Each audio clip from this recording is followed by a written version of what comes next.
when you have diluted focus, you get diluted results. When you have diluted focus, you get diluted results. It's hard to create progress when we're distracted, right? Just by a show of hands, how many of you have a happy family full of kids at home? Okay. How many of you just have kids at home? Okay.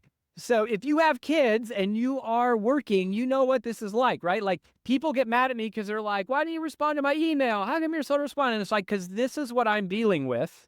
This is what you don't see that's really going on behind the scenes, right? I'm trying to work and this is what is going on around my house.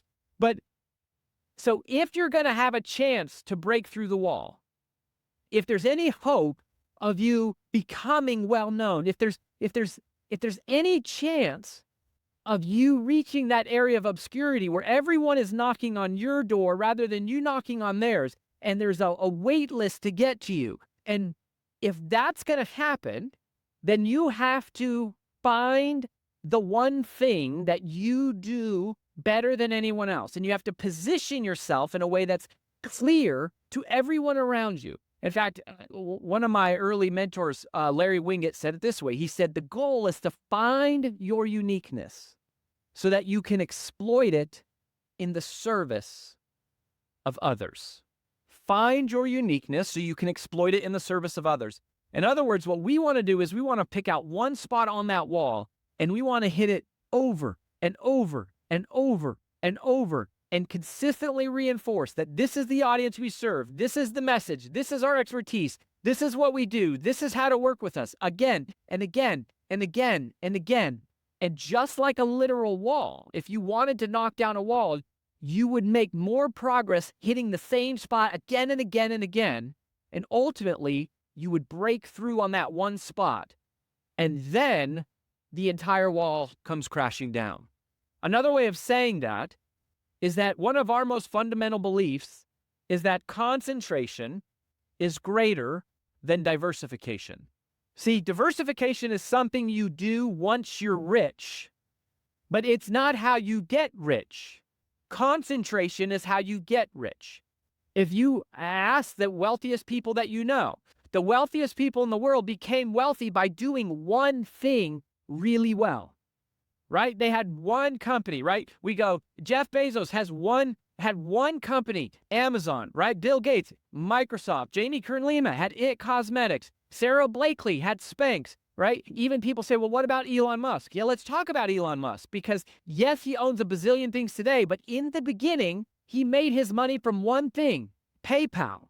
You break through the wall from concentration. And then once you're on the other side, once you have team, once you have staff, once you have capital, then you can deploy it and you can be more diversified. But the challenge is making sure you're not someone who bounces off the wall. So I'm going to give you 3 areas of focus to go 3 different ways to help you get clear on exactly who you should be and how you should operate to help you break through the wall. We're first going to talk about getting clear on who you serve, then how you serve, and then who you are. So let's start with who do you serve? So many people try to differentiate based on what they do. I think that's a mistake.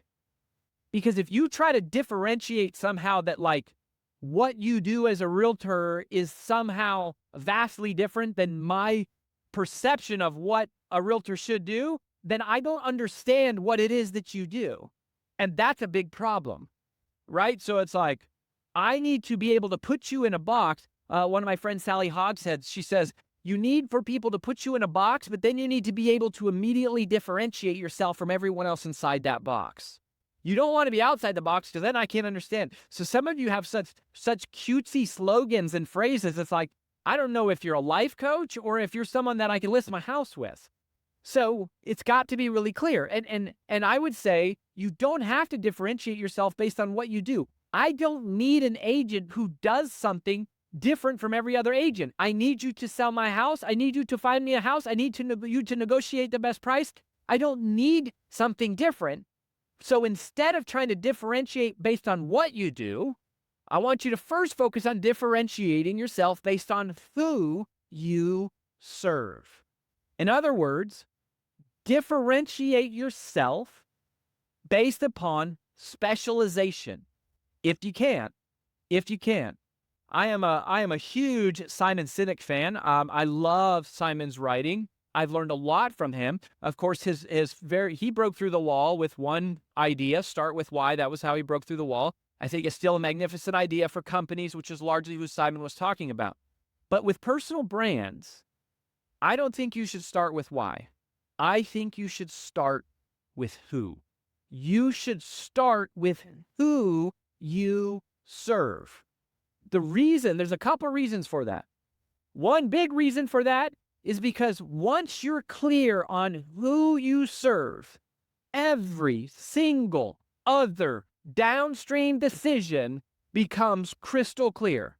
What to say to them, what their pains are, what their worries are, where they operate, where you should network, where you should advertise, who you should hire, how you should dress, how you should talk. Every single other thing becomes clear the moment you're clear on who you serve. But if you're not clear on exactly who you serve, you're chasing everything.